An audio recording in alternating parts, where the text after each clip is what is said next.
Hello, welcome to AT&T ThreatTraq for April 7th, 2015. This program provides network security highlights, discussion, and countermeasures for cyber threats. Today we've got the all-star studded cast that we usually have. On the phone we have Jim Clausing. Thanks for joining us, Jim. Hey, guys. Hey. And on the couch here we have Matt Kaiser, one of our premier security analysts, as well as Stan Nurilov, filling out the couch this week because we're missing Brian today. So in any event, let's move on. We're going to talk about some old business first, things we've talked about on the show before, and we're going to kind of follow up on where they're at now. So the first story is one that you were looking at, Matt, about the GitHub attacks that I think we had talked about probably a few weeks ago. We covered them on the show last week. Okay. For people who missed that show, there was a DDoS attack using manipulated websites, people passing through a certain point of traffic, suspected to be China at that point, that were being, the traffic was having small amounts of JavaScript injected, which would make requests to these target sites. GitHub was one of the primary targets, greatfire.org was the other one, and the GitHub site was actually hosting greatfire.org's code, which is the actual target of that DDoS attack. So speculation was that this was some manipulation being performed at the edge of the Great Firewall of China, but there hadn't been any proof yet. We have this blog post from Errata Security, Rob Graham, who's been consistently coming up with some really interesting work, and he's shown that using some clever traceroute tricks, he can pinpoint the exact device and the location, not the physical location, but the network location of where this traffic is being manipulated. Turns out that the manipulating device actually returns very strange time-to-live values. Okay. Time to live being a field that's used in network traffic to designate how many hops the traffic should be continued to be forwarded for until it's considered that it's either, It's misdirected. never going to reach its destination. Exactly. Right. Most people are familiar, if you're an IT guy, with traceroute, which is a clever trick of decrementing that TTL field and resending the same request to map out the hops in the flow of traffic. What Rob Graham did is same kind of idea, using an HTTP connection, but making a full connection and then starting an HTTP session underneath it, but tampering with the TTL fields only after a full connection has been made. So you make this full connection to your target, you get your SYN, ACK, and then start fooling with the TTL values, which is when an HTTP manipulation device would start paying attention. And it turns out this device would start setting the values to some crazy thing like 99. So, which is way out of the range of probability. If what you're sending out originally is like 18 or 17 and it comes back to you as 99, someone's messed with it. Right, yeah, and usually I think a lot of them are like 64 or 48 as the starting point. It changes like that, with each depending on the operating system, system, yeah. So 99 would be a weird one, right? So he pinpointed using this technique that the device that was tampering with the traffic was somewhere within China Unicom's network space, which is, I guess, generally accepted to be where the Great Firewall resides. So interesting work. We have the link for that if you want to go and check it out. All right. So basically, long story short, there's some mystery device somewhere along the path between, visitors. And from what I had heard, it kind of sounded like when people would visit Baidu, which is kind of it's the Chinese equivalent of Google. They have an analytics piece of JavaScript that people can put at the bottom of their web page. It tracks like who's been there, and you can go get stats up on Baidu of what do my visitor population look like and whatever. Anyway, it looked like there was maybe some tampering going on there, but now what this kind of looks like is that it wasn't really Baidu that was tampering with it. There's something in between along the way that was doing this tampering with the actual JavaScript that comes back, and that JavaScript that came back was not really the Baidu analytics. It was some rogue code that would try to make the client machines go visit GitHub. And certain URLs up on GitHub. And it also looked like they excluded China from, so Chinese machines, it was mostly devices outside of China when they would visit and come in, they would hit this whatever mystery device, get this rogue traffic back, and then start not attacking, but they'd start making web requests to GitHub and some other places, I guess, too, right? Mm-hmm. So those were all the known facts as of last week. It's this story that's pointing to exactly where the devices right. are. There's a little bit more unraveling there of it doesn't look like it was Baidu that was necessarily tampered with here, but something along the way on the way in on the network route, right? Right. So interesting. Hard to prove still, but there's a lot of people are speculating what's the deal with this attack. We know that what was attacked here are the New York Times GitHub repository. It's like basically a copy of the New York Times articles that gets put up in Chinese that gets put up there. And the other one was that greatfire.org, right? That I'm not sure what that one does, but it's an anti-censorship organization. Okay, anti-censorship. So obviously those two things being targeted, news and censorship, probably news about China and what's going on from a Western point of view. Interesting that it was being tampered with there. So thanks for the update on that one. Sure. I guess we'll keep an eye on that. And it is a good article because he does go into the details. It's worth the read because he explains how he used traceroute, and if you're not familiar with it, how he determined that was the case there. That there's something in the middle that you really can't see. So story number 2, this is something we talked about probably, I want to say last year sometime, late last year, right? About TrueCrypt. And I think, Jim, you were looking into this one. Can you fill us in on where TrueCrypt is at now? Yeah, thanks, John. It was sometime in the middle of last year when the original TrueCrypt authors decided they were giving up on the project and told people not to use it anymore. And this was a short time before that, actually. I believe the Open Crypto Audit project had actually started auditing the code. Now they've come back with their final report.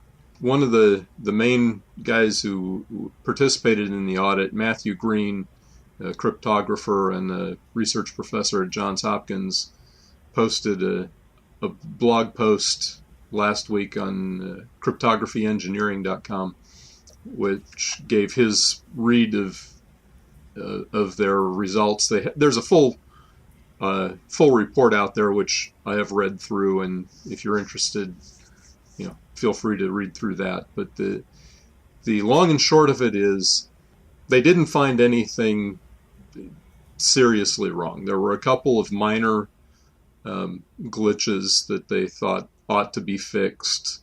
One of them had to do with how the random number generator works on the Windows platform. If the Windows crypto API doesn't give back the proper results, it continues, and since it's got some other sources of randomness, it continues when it probably ought to quit and ask you to restart. And there was another potential issue with the AES code that might allow cache timing attacks.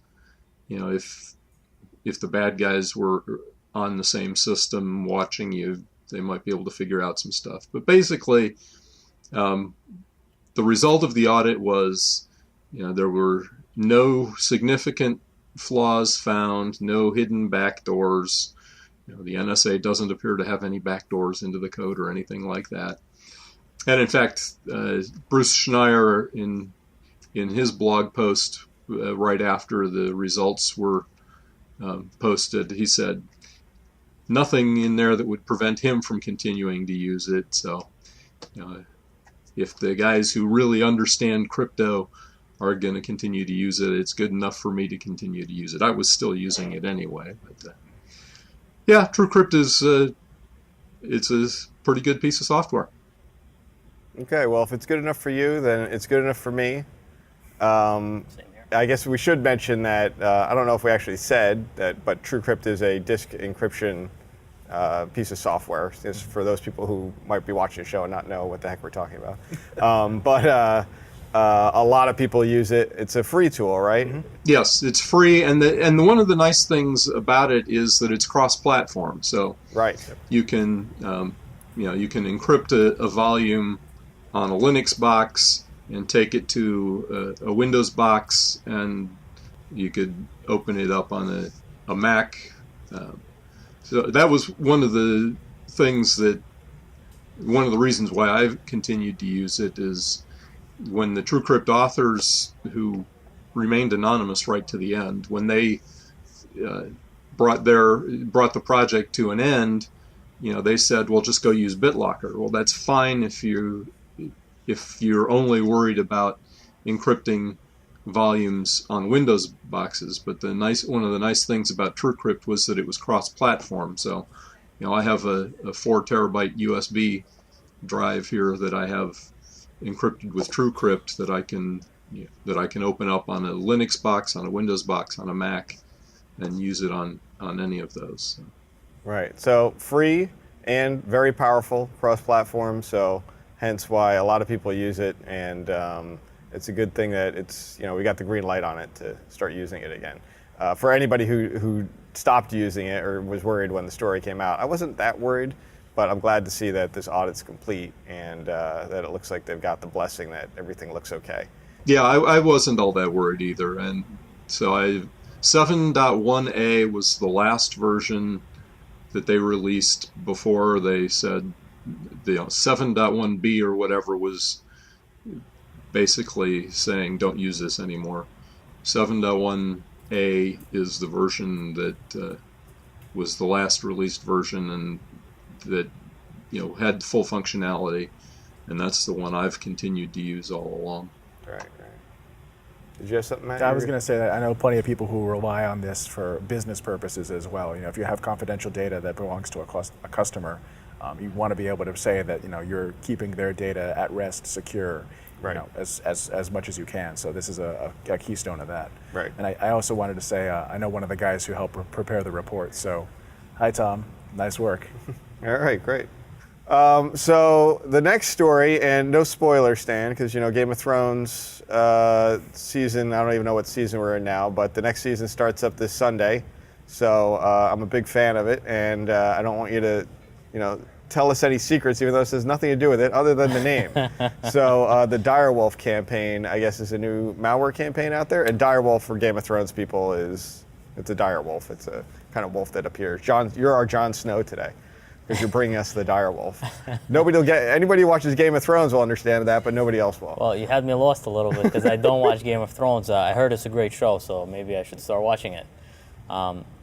In this campaign, actually, so it's a paper by IBM. So it's a great, they have a PDF document that we're going to give you a link to. And they have like an overarching high-level overview as well. That describes this malware campaign. It's malicious software that I think has been discussed in the past, but just the technique that was used is very interesting. So to start, you get a spearfish that contains the Upatre malware. Now, is it a spearfish or just a kind of fish, general fish? I guess they call it spearfish, but it could be any kind of fish. The thing that they did concentrate on in this article to describe this campaign, they did talk about specific types of people who were targeted, people who have access to accounts, bank accounts with large sums of money that usually do a lot of transactions and things like that. So in a way, I guess you could classify that as spear phishing because it's targeted. But in any case, you get this malware fish, and it contains the Upatre malware. And once you have that installed and it runs for a little bit, you get another component, which is this Dyre malware, or I think some people call it Dyreza. Right. And that's where the Dyre Wolf, I guess, campaign comes from. So once you get that malware, it's pretty well known as a banking Trojan type malware. What it does is I guess it has a couple of tricks up its sleeve, but one of the tricks that it has is it sits in your browser. So like if you use Firefox or Internet Explorer, it works as a plugin into that, and it intercepts all of the communications you have with like your banking websites or your social media accounts, anything that would be encrypted with SSL or anything or anything really, any website you visit that is of interest to the attacker. So they won't just look at any old thing. They really were interested in banking information. So if you visit a website that they're interested in, and is that like via some kind of config file or something? Yeah, they have some sort of a configuration. Okay. I think the article mentioned something like 100 or more banks that these guys were interested in. Zeus would do the same kind of thing, the Yeah. old Zeus Trojan that people are familiar with. Okay, Exactly. Go on. Sorry to interrupt. No, of course. So what happens is as you visit the page, the malware actually might change the content of the page that's returning back to you. Mm-hmm. So if you if you go to the banking website, you try to log in, they might send you back something else. And this is also not a new technique. This technique has been around for a long time. What's interesting here, what I thought was interesting, is if your bank that you bank with is on their list, what's going to happen is they're going to return to you a page that says something like, our site is undergoing maintenance, but if you'd like to complete your transaction, here's a 1-800 number that you can call that will let you complete the transaction. So the victims call, and they're social engineered basically. So a lot of these transactions they require, because they're, I guess, a lot of money, it's maybe two-factor or some kind of special authentication measures. And so you're basically working through this third party who's probably doing that on the other hand. On the other side, he's actually logging into your bank legitimately, or I guess illegitimately, and conducting a transaction. And so they could, I think in the article they mentioned like anywhere between $500,000 to $1.5 million that they would then extract from your account right after you hung up the phone. They would do some kind of like I guess the bad guys know how to do this, money laundering kind of thing, where they money mules send and whatnot. your money out to a whole bunch of places, and then it comes back and spins around. I don't know how those things work, but eventually the bottom line is you lose your money. And another thing they mentioned in this article is that they'll also hit your organization or you with a DOS attack or a DDoS attack. So kind of like misdirect you away from the issue. So while you're dealing... After they've done this transfer. After they've done the whatever. transfer. So while you're dealing possibly with this DOS or DDoS attack, then you're possibly not paying attention right away to this other issue of your banking transactions going into the wrong place. And I know earlier you mentioned that a trick like this had been used in the past. Well, a variation of that. So basically, this one's an even more different variation because we've talked a lot about these man-in-the-middle types of things. Zeus would do this too, but what Zeus was doing is when you go visit your banking website, it might ask for your login ID and your password, but the Zeus Trojan would insert another form field in there that says you got to put your social security number in too or something. And then they would collect that. They would harvest this extra information that the bank really didn't have on its login form, but they're modifying it. This Dyre Wolf is interesting, or Dyre is interesting because what you're saying is instead of trying to even add form fields or whatnot, they just, when you go to visit your banking website, they give you a page that says, hey, the bank's temporarily down. If you need support, call us at this number. And now they're getting you on the phone. People tend to think that a phone is more trustworthy if they're talking to a human being as opposed to a computer, I guess. I don't trust anybody. So if you're on the phone, especially if I'm told by my bank to call, I don't know.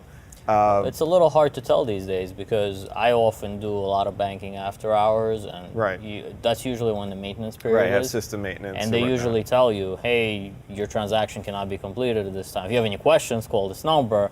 And this is exactly that kind of situation. And I mean, when you call support, they could be anywhere, and we're kind of used to that as well. With outsourcing and things like that, they don't always have to be where you think they are. And so if you call somebody, and I don't know how these people, what kind of, where they really come from or how they interview you. But I'm wondering how good of a natural English language they speak. If they sound like, I'm talking to somebody that is in the U.S. Or Peggy from USA Prime Credit. Right. Right, but it'd probably be pretty easy to fool somebody, especially you're making them call you. So it's not, you didn't cold call them or you didn't insert anything. This person is legitimately interested in doing this transaction. They're calling you. They already feel safe and secure that they're talking to the bank. Because how else would I get this phone number? They think they visited their bank website and it told them they were out of business or they're out of service for a period of time, and there's the phone number. Let me just call them. Why would I look up their phone number to verify that phone number is really them? Right, exactly. And once the computer is compromised like that, it's hard to say, hey, I should be able, anything you look up on the computer now is possibly going to be illegitimate. Right.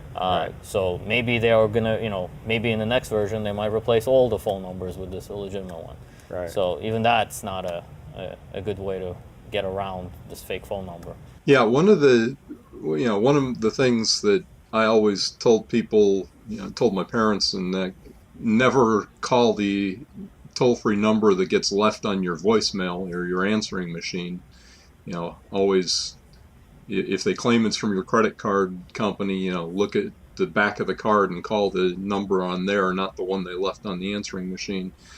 But in this case, as you said, they're in your computer, so you can't look it up on the computer. Now, if you've got a credit card or something with that bank, you can call that number and try to get them that way. But yeah, this is a little more insidious even than the old phone calls that used to get claiming there was suspicious activity on your credit card or whatever. Right, where they called you directly, right? Right. It's pretty scary. I mean, I suspect it's also very targeted. I don't know how many, how big this operation is or how many people they're able to target, but you think they'd have a pretty good success rate. Once they get you with the spearfish and the malware, and now you have the phone number and you're already calling, you're probably going to be a victim of this. Right. There's probably a very good return for the bad guys. I wonder if you could track these guys through the call centers they're using. I mean, either they've got their own small gang of guys doing it, or they've contracted out to a third party. Right. Yeah. I kind of wonder how many. You've got call centers like when you have those Windows IT scams where they say, "I calling from Microsoft and you've got an infection." I've often wondered if they're actually the people who are doing it believe in what they're doing, or they're not knowledgeable enough to know that they're scamming somebody. Right. I guess it would be hard to justify that you're like transferring funds out of this person. I don't know exactly how it works, but yeah. Mm-hmm. And I've seen some YouTube videos where people post the scams kind of in action, Mm-hmm. and it seems like the people who are doing it kind of know that they're doing something, that they're trying to trick the people. So if somebody says you're trying to scam me, they'll get like mad at you. Or Yeah, something they'll like get that? mad at you. I think in one case I saw on YouTube, somebody was saying, "Okay, I found you out. You're trying to scam me." And he was like, "Oh well, you should pay me because you don't know what I did to your computer," and things like that. So some of these guys do know what they're doing, and I'm pretty sure whoever you're calling knows what they're doing. Okay. I doubt that they're not fully, not complicit. They're probably very complicit. I don't know how widespread this is or what kind of banks it targets, but definitely reading this paper will give you some background information. And there's a PDF that goes along with it that has some indicators, IP addresses, and domain names that people can look for on their network to see if they're infected with this, with this specific version of this malware. All right, great, thanks. Just as an aside as well, I know that this Dyre family of malware, it's kind of been around for a little while at least, and I see a lot of chatter on some of the industry sharing threat intelligence groups about Dyre and indicators and whatnot. So that PDF is a good start if you're a member of any of these other kind of collaborative sharing groups, especially FSISAC, which is the Financial Services ISAC. I know that they've been chattering a lot about Dyre because obviously it's targeting, Right. It's targeting exactly. targeting them, so to speak. Their customers, let's say, yeah. So okay. Next story we have up here is about replay attacks against credit cards. This is an interesting one. You were looking at this one, Matt? Yep. So another gem from Krebs on security. He found someone advertising in a cybercriminal underground this software or capability that they're calling Revolution. And it seems to be an attack against the EMV payment system, but only against certain deployments of it. So EMV is the advanced, it stands for EuroPay, MasterCard, Visa. It's a standard developed to use smart card chips to authenticate payments. And they're hopefully rolling it out here in the US soon. And in particular, the attack seems to be targeted towards United States financial institutions that are somewhere in the transition of moving from MagStripe to EMV. Right. Europe has already kind of gone through and worked out the kinks for this sort of thing, but the US banks are still kind of figuring out the right way to do it because it's essentially a PKI, public key infrastructure problem, because each card has its own chip, and these things run code. They run, in this case, Java. And they're actually doing things, signing certificates, validating certificates, but somewhere in this chain. So what's happening is apparently there's different deployment styles of EMV, and you've got what's called a static data authentication, dynamic data authentication, and there's a combined version, which is the highest of security. Static is when you're authenticating your transactions. Every time the card sends data, it will sign the transaction, and it'll increment it's like a counter saying this is how many transactions I've performed, and this is me, and this is how I've signed it, so it's me saying this is the number of transactions, please allow this transaction. Right. Whereas dynamic, every time you do that again, it signs it differently, and it uses some sort of either time-based or transaction-based changing value. Okay. So to prevent replay attacks. Almost like an RSA kind of key, some unique thing that changes over time. Well, they are so to using speak. RSA as the algorithm for this signing. I'm not really sure which aspect you're talking about, but they are changing it every time to prevent replay, which is the idea. It seems like some banks are still using the older static version, which is easier to deploy, I guess. There's certain things about PKI that cheaper too, right? You don't have to reissue all these cards with these probably somewhat expensive chips in them. Right. So I think that's where the blind spot is. We're not sure what this revolution capability is, but it seems to be related to being able to load your own software onto the cards or tamper with that counter value that gets sent, so that you can just say, okay, this is another transaction, same counter value, don't worry about it. And some banks apparently are not checking the counter value, which is part of that transaction, probably to work out some of the kinks in the early stages of, is it fraud or is it just some sort of data error that we're getting? Because it's not a simple system to set up. So it sounds like the criminals have found some way of abusing the system in order to continue to create valid transactions with the same index number. Right. So it's interesting. I learned a lot about EMV, trying to understand exactly what was going on here. I think I found a pretty good white paper explaining some of the high-level concepts, and hopefully it'll make it into the show notes for this week. So one of the things I saw about this as well when I was reading it is the malicious actors, they would take these stolen credit card numbers and other information, and they were submitting requests to certain banks that will accept EMV, but maybe don't really have it implemented well on the back end. And what they're doing is when they submit it, they set some kind of indicator. So they looked at what a legitimate EMV one looks like as it goes across the wire, and then they just inject this, stolen credit card information and send it along. The bank got this, request for money, and or for a transaction, and they looked at it and they said, wait a second, this guy doesn't even have an EMV chip card. This doesn't make sense because we haven't deployed these yet. How is one of our customers sending credit card information with this EMV chip based version that we haven't even sent out any cards like that to customers yet? So I think that's how they were tipped off about it. But I guess, and the other thing that they had mentioned is a lot of these financial institutions or banks that in the U.S. that will accept EMV, they expect them to be a more higher trusted type of transaction, less likely to be rogue. Oh, so they don't. So they're not even validation. monitoring it quite well right now. Yeah. So the bad guys who are pushing through these EMV type requests with static credit card numbers kind of injected into the transaction are getting more of them through, because on the back end at the credit card companies, they don't have the stuff in place. Like you said, they're not set up quite yet for it all. Even though they're willing to honor that transaction, they don't have all this back end infrastructure in place to kind of do the security auditing and whatnot around it. So interesting. I guess once it's deployed properly, I think it's supposed to work pretty well, because I don't think they're really hacking the chip so much as they're hacking the transaction and taking advantage of some of the banks not quite being up to speed with what they're supposed to do with these types of transactions yet, or having the process in place to validate them, like you said, that the count is not bogus of the number of transactions or other indicators therein as part of that transaction. I'm not sure about that. I read, it was a weird, it wasn't exactly English as the first language, but the person who posted, Right. There was a screenshot in the Krebs article. Yes, and it that's sounded right. like he was saying this is a capability specific to certain kinds of cards.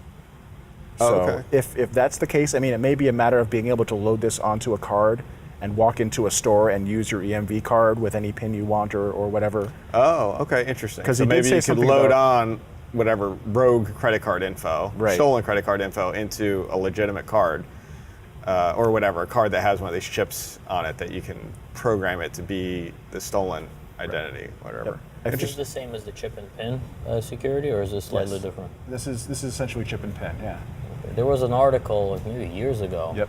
It I was think the I know the one you're presentation. thinking about. Yes, Yeah. and there was even a YouTube demonstration. But he had to carry around like a backpack with I think a laptop in it or something like that. That was like brute forcing. I was doing something to the card and the reader to get the incorrect authentications through. You know, that makes me wonder if it's specific to those cards, because each card has, a tiny amount of memory, a microprocessor. It may be specific to the cards because you have to load that code in, and it's more than, a typical card would need. It's all speculation at this point, Right. but it's interesting. I'd love to learn more about how this works, but I'm sure once that gets out, these companies will hopefully be patching this problem very quickly, or at least moving from SDA to DDA. I mean, I heard that, and I think I'm pretty sure this is correct, but I think that in Europe there was a mandate to push from SDA to DDA by like 2011. I mean, they did have an earlier start than us, but to be still running the SDA version is kind of behind the times. Right. No So matter we're how you like slice 4 it. years behind the times here. Yeah. Yeah. Yeah, but I think things are changing. I just actually a few days ago received a credit card that has the new technology. So they're slowly, all of my credit cards are slowly changing over to use the chip. Well, I guess long and short of it is, the more security they try to add to credit cards, it's still since there's money involved, the bad actors are going to be motivated to try to figure out how to defeat that system. So maybe you're going to stop them for a little while, but they'll probably have to come up with a new system after this one, because, like you said, there's probably other ways that they can trick the system that we haven't even thought about yet. And when there's money, there's motivation. So. Yep. So let's go to the next story. This is one about some rogue. We've talked about rogue Wi-Fi access points before, but maybe not in this context. So, and it sounds like somebody's got some interesting software out there to help with this problem. Can you tell us a little bit about this one, Jim? Yeah, I saw this article on on Tripwire's blog, and it was actually written by Graham Cluley, and who's a blogger that I read fairly frequently. The evil twin rogue wireless access point problem is one that's been around for a while. Basically, somebody sets up an access point that pretends to be an access point that users are familiar with. Say in the enterprise, it uses the same name as the legitimate ones, but operates on a different channel, or even clones the BSS ID or whatever. The tool that Graham mentioned in this blog post is called Evil AP Defender, and it's a tool that's out there on GitHub. You can get the source code for it, and basically it's designed to initially help you discover potentially rogue access points in your enterprise. It will look for things like an AP with a different BSS ID, or with the same BSS ID as legitimate ones, but with running on different channels or using different cipher suites or different authentication. As a tool for monitoring, this is a good thing. If you can alert your network ops folks that somebody has got a rogue access point in your enterprise, then you can go out and knock it down. Now, the other side of it is this Evil AP Defender has a counterattack feature, and that's the one that there are some people who question the fighting back, but basically it's got a feature that would allow you to launch a denial of service attack back against the rogue access points, so to potentially try to knock them off the air. I'm not sure exactly how I feel about that part of it, but the tools to recognize the rogue access points, I think, is a very useful tool in a lot of enterprises. Whenever you're accessing, critical assets over Wi-Fi, you ought to be using VPN anyway, so that even if the bad guys, can sniff your traffic, all they're getting is the encrypted stuff, and they're not actually able to steal anything or inject anything. Right. True. Yeah, having Topic end-to-end. was actually on a recent episode of CSI Cyber.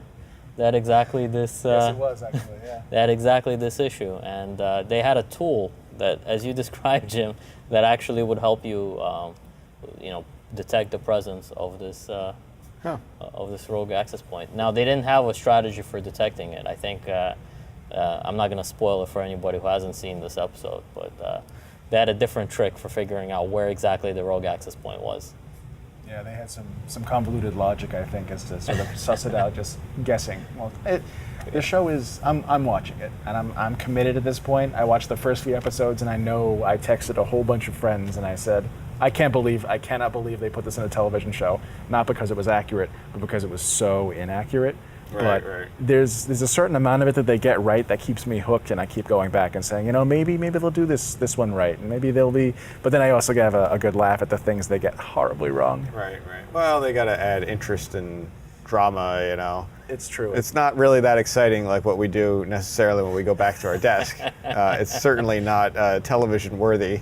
But except for this show, which is the greatest. But, yeah, well, they managed to solve all of their crimes in 48 minutes. Oh God, yeah, I wish it was that simple. without any 48 minutes process, which is great. And then the one where they tamper with at least one of the people on that show should have gone to jail by now. We'll just say that without spoiling things. Exactly. Yeah. All right. Oh well. We've segued a little bit here, but still, hey, it's worth checking out. And not that we're, necessarily recommending shows to watch. I haven't watched it myself, but it sounds interesting. So maybe some viewers would be interested in checking out as well. The next story we have is on Anonabox, which actually sounded interesting. I know we've kind of hypothesized about building one of these ourselves for certain types of things in security analysis work.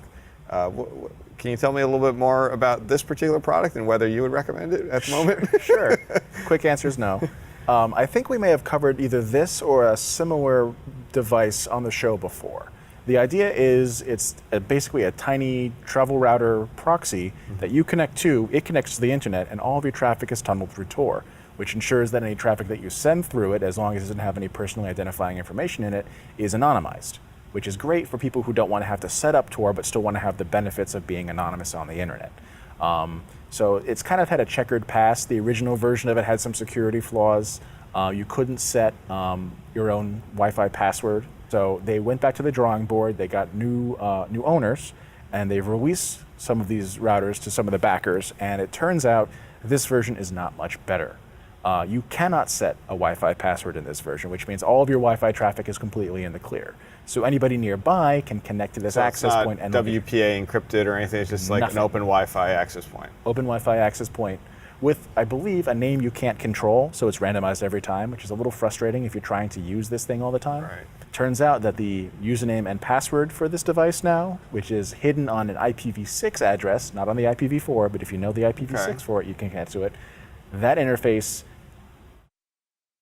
as the username and password. Okay, which we're familiar with that one. Arguably worse, I think.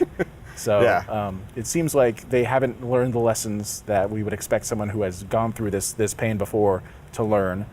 They're giving out what they're saying is a free upgrade of a new version of the device to everybody who had one of these affected routers. But basically they're saying that there's no confidence in the old version, and rightfully so. I'm a little saddened by this. I kind of want to support these sort of projects because I think I would love to have one of these of my own. It's just sad that these are the same kind of rookie IoT mistakes, and I classify this as an IoT device because it's a small embedded network device. Well, not only that, but it's a device that's supposed to improve your security. Right. And yet, this is kind of a glaring example of, well, you had a little lapse in security here, having a default password for root, which is probably one of the first top 10 that anybody's ever going to try if they're trying to hack in. Because a lot of devices, it's their default password. I think the guy who did the assessment, Lars Thompson, actually tried that third. Oh, okay. So it didn't take that long. And then he also did a firmware analysis and dumped some of that stuff and made it publicly available if anybody really cares to take a look at the compiled code. Okay, But interesting. again, I love these sorts of stories where you've got a small device that, I don't know, I got a thing for routers and switches and networking gear, so this one was pretty cool. Right. Yeah, one of the things that I find attractive about this type of device, assuming it was designed properly and didn't have all these, the few holes that they managed to find, is when you set up Tor on your PC or your Linux machine,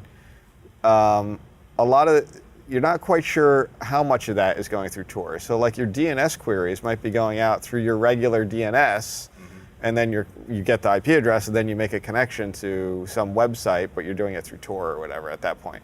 So you can get some little bleed over, even though you're using Tor, but I would imagine that you don't really have an option to go any other way for any type of thing except through the Tor network with this, because it's handling the routing of all of your traffic, not just like TCP connections or web connections that you're trying to, create through Tor. So it's a good idea.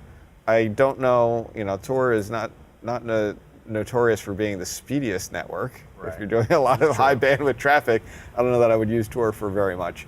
But it is it's good for anonymizing your traffic for various things. So this type of device makes it simple for the layperson, for sure. Mm-hmm. There was actually there's a couple competing devices. The person who put together the audit that I posted the link to actually is working on a competing device. So that's it's interesting that he's doing that, but at the same time, if it a little conflict of interest there, perhaps. Yeah, but if it improves the overall security of the devices in the space, I'm kind of for that. Right.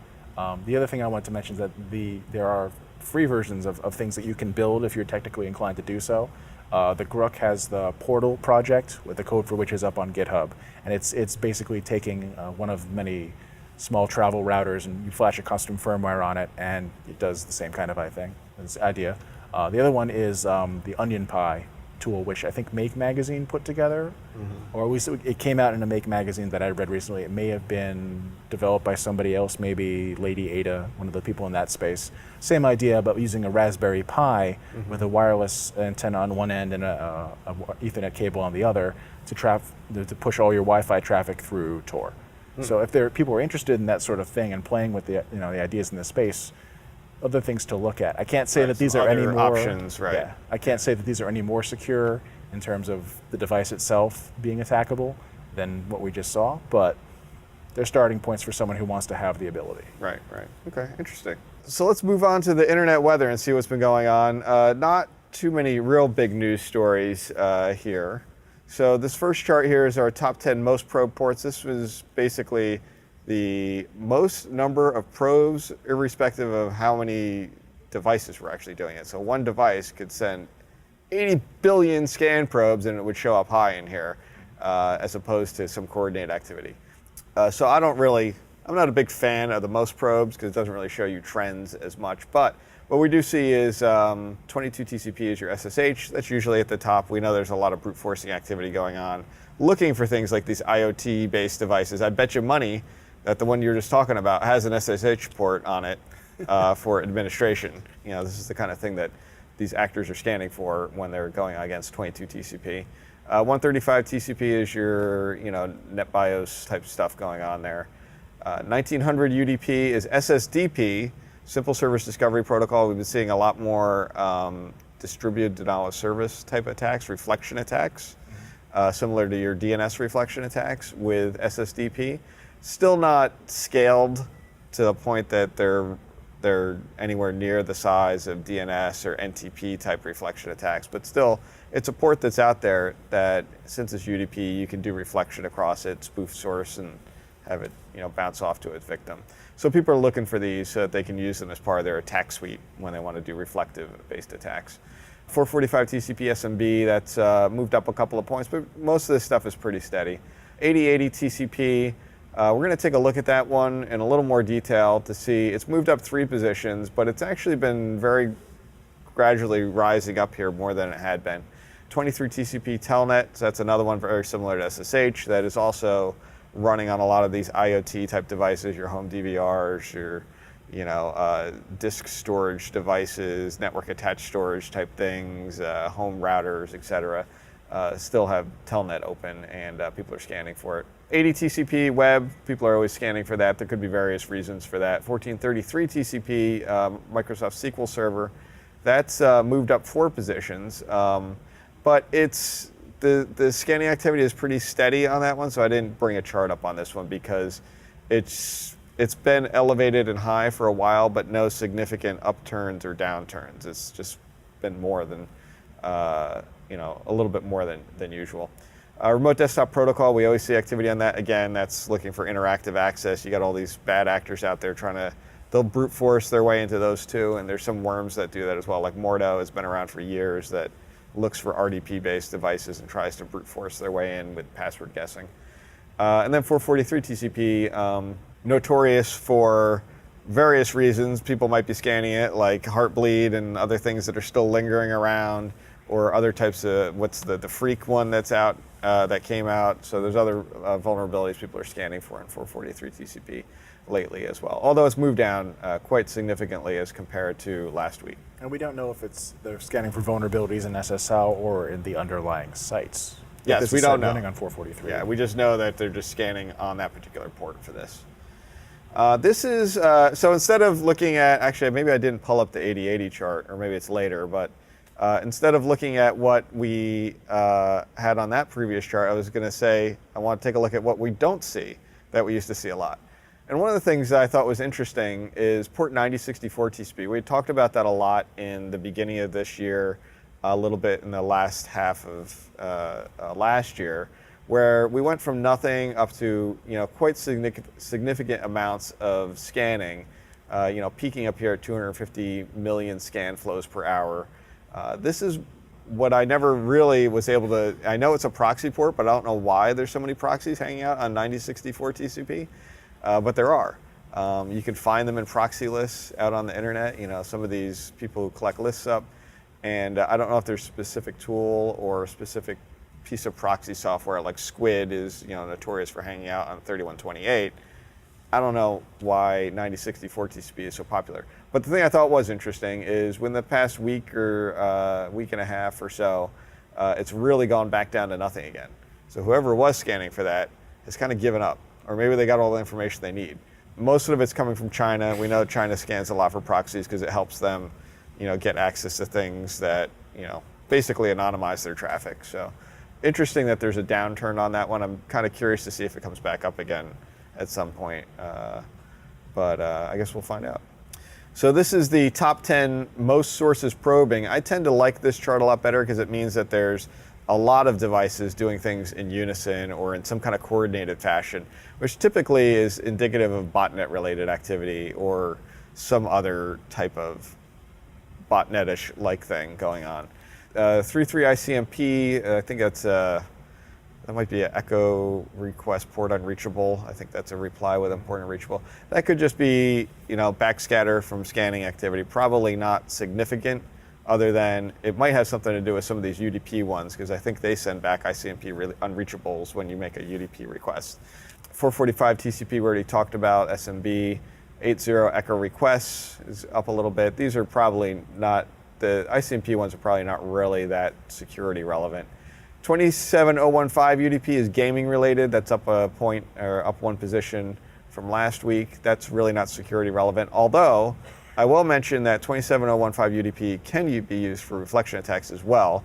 I don't know how much amplification you get with that, but I know that and this is Valve's Half-Life gaming server, typically runs on 27015 UDP. And since it is UDP, you can use it as a spoofed, and you can do some reflection off of it. But I haven't really seen a lot of attacks with that yet, but they might just be doing recon to find them, so they get a list together.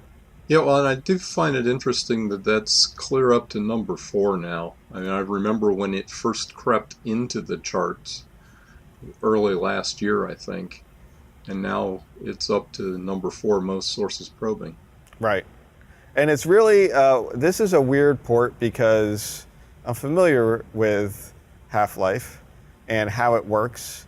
And when you bring your game browser up, it almost acts very much like a scanning thing because it gets a list of all of these game servers that are out there. It could be thousands. And then it goes and tries to reach each one of them.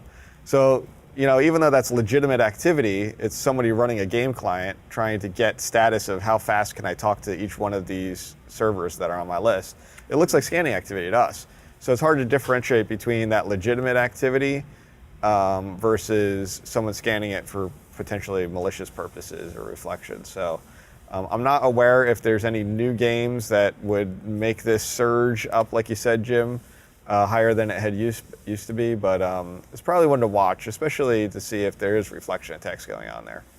6881 UDP is BitTorrent. I'm not quite sure why this is pretty much static at position 6. I'm not quite sure why that one is in here, other than since it is peer-to-peer, there's probably, it can also very similarly look like random scanning, because peer-to-peer, you're talking to a lot of different peers on those ports, so that's probably why that's in there. Although you might be able to reflection off of this one as well. Pretty much any UDP you technically could, if somebody's listening and you know how to ask the question correctly, you could get some reflected traffic back. ADTCP is up. Again, this one didn't really look like it is up that significantly compared to volumetrics of what we've seen before. The real interesting ones, in my opinion, are these 4183 and 4143 UDPs, which you guys talked about last week. I wasn't here for the show, but I was digging around a little bit in this one too. So we've got some interesting slides here. Not quite sure what to attribute this to yet, other than it's probably some kind of peer-to-peer mechanism for talking, but we're going to take a look at a slide in a second. And then 8080 TCP is the last one. I think I have a slide on it, but if I don't, this is, yeah, actually I know I do. It's in here. Here it is. So let's talk about the 8080 TCP first. This is HTTP alternate. So it's well known as being used as kind of an alternate port. Normally port 80 is your web traffic, but 8080 TCP is used quite frequently as an alternate port, a lot of times for proxies or administrative interfaces for various types of things. Like Tomcat, I know I mentioned that one before, is used quite a bit on port 8080, the administrative interface. And I think some of these other like web management tools might also listen on 8080. I can't remember the name of them off the top of my head, but there's a couple other tools for like managing your web server that sit on port 8080. The takeaway here is that there is kind of a trend line that was kind of pretty, static around it looks like 500 scan sips per hour. We're looking at scan sips here, not the number of scan flows. And then it's kind of very dramatically gone up. There's this upward trend line here reaching into the 3,500 scan sips per hour, if I'm reading this correctly.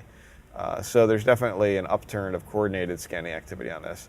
What I would say is, I've said this before, if you're running Tomcat, if you're running Cold Fusion web server, not that this runs on 8080, a lot of those things, a lot of those types of web suites have administrative ports running on these alternate types of ports that people are looking for. It shouldn't be open to the internet. Close them if you have them directly connected to the internet, or at least filter access to them so that only you can get to them, or some trusted subnet range that you're always going to come from when you go to reach the administrative port for these types of services. So let's look at 4143 UDP and 4183 UDP. This is a real interesting one. We don't really know what it is, although I have some packets that we're going to look at in a second here. The 4143 UDP appears that it's mostly sources in the United States, for the most part, scanning for that particular port. And 4183 is mostly ones in Latin America and Europe. When we did a couple of poking around at a few of them just to try to fingerprint them, a lot of them look like various types of IoT type devices, these little embedded devices. But there's no real clear, to me, there's no real clear commonality between all of them. A lot of them don't have any ports open that I can see. And the ones that we do see don't have the same types of ports open, or they're not the same types of devices. So I'm kind of curious how these are getting compromised, if this is a compromise. I don't really know what this is yet, other than the fact that all this scanning activity, we went from pretty much nothing up to 5,000 scan sources per hour. It all started, I guess, what is this, the 26th, March 26th? And there was nothing, absolutely nothing prior to that. So that's an interesting one to keep an eye at. When I took a look at, here's a picture of the geographic distribution. So you can see on 4143 that there's a very heavy concentration in North America. Not to say that there isn't some smattering in other parts of the world, but it's very concentrated in North America. And then when you look at the 4183, it's not hardly anything in North America, and most of it's located in South America and concentrations in Europe there. So why that is, I don't know, because we don't really know what this is yet. If anybody out there knows, please write to us. We'll give you the address at the end of the show. We'd like to know a little bit more about this, but to me, this looks like some kind of peer-to-peer thing, because we don't know anything that really runs on these ports that would be listening, so it's kind of curious. I'd like to find out more about what that is. Here's a picture of the a couple of packets, just to show you what's actually in the payload. I call this the Mac and the Mad packets. So on port 4143, it's just got 16 bytes of payload. I've obfuscated out the IP addresses involved in this activity, but or I just kind of blurred them out. There's really nothing intelligible in here to me. I don't recognize this pattern. The word MAC appears in the middle. That could just be coincidence. That whatever this message is, it might not really mean anything. It might just be part of a binary happy accident kind of thing that happened there. But on 4183, the message has MAD, and there's a few different byte patterns in here too. So they have a B7 in the 4th byte, and 1C instead of F4, 0B instead of 0A. So what to make of that, I don't know. But again, if anybody else recognizes this, that watches the show, recognizes this byte pattern of traffic, we'd like to find out more about what this actually is. And that's the show for today. Thank you for joining us. If you'd like to get in touch with us, you can email us at threattrack@list.att.com. You can also find ThreatTraq on the AT&T Tech channel. That's att.com/ThreatTraq, as well as on YouTube and iTunes. We'd also like you to follow us on Twitter. Our handle on Twitter is @ATT Security. Thank you, Jim. Thanks, Matt. Thanks, Stan, for joining me again. I'm John Hogelboom. We'll be back next week with a new episode. Until then, keep your network safe.